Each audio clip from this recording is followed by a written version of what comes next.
My name is Rory Houlihan. I ran for U.S. Senate spring 2016 and for Kentucky House spring 2018.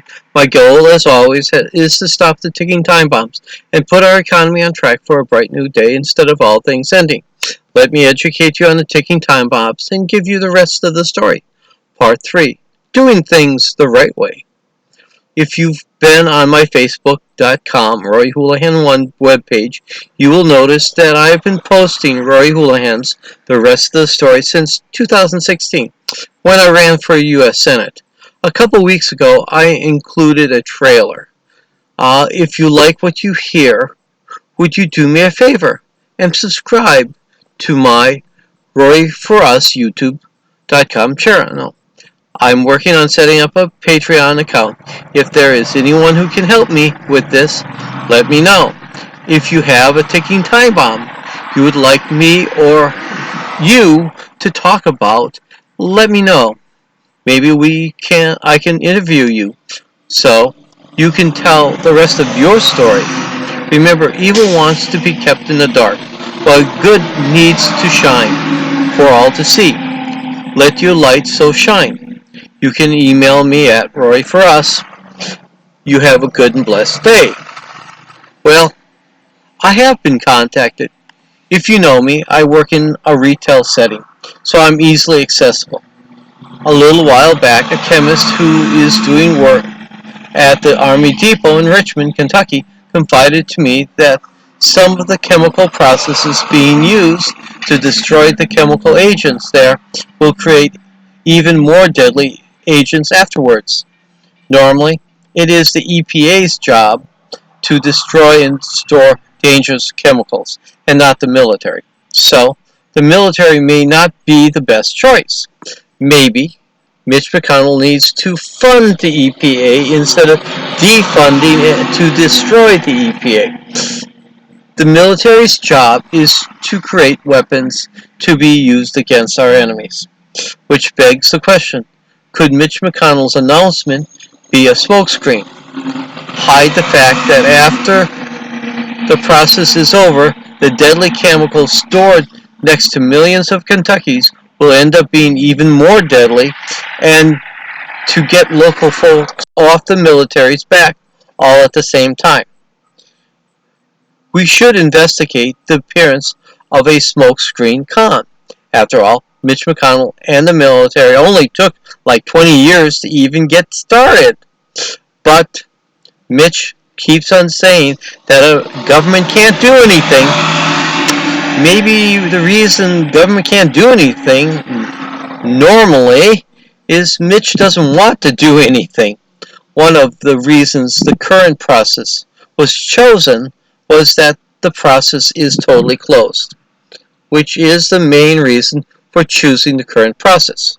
Now, I was told that there is a process that will render the deadly chemicals neutral using high heat to break the bonds and has successfully been used in other locations. But the high heat process currently must vent some of the byproducts. So, Mitch McConnell decided to push the current process, even though the current process, according to the chemist, would create even deadlier byproducts.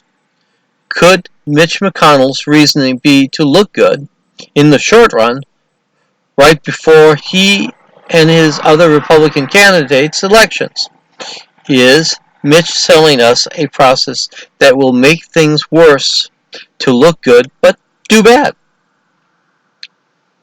Conservative Republicans looking good before an election could justify the means of choosing a bad solution for Kentucky's residents. Let's be honest. If these more deadly chemicals are still stored at the Army Depot in Richmond and something happens, then Mitch's short-run smart action to look good but to do bad will kill you. Would that be a major betrayal of the public's trust? Again, should we investigate this? Do you trust Mitch McConnell with your and your family's life? Or should we investigate and get a second opinion?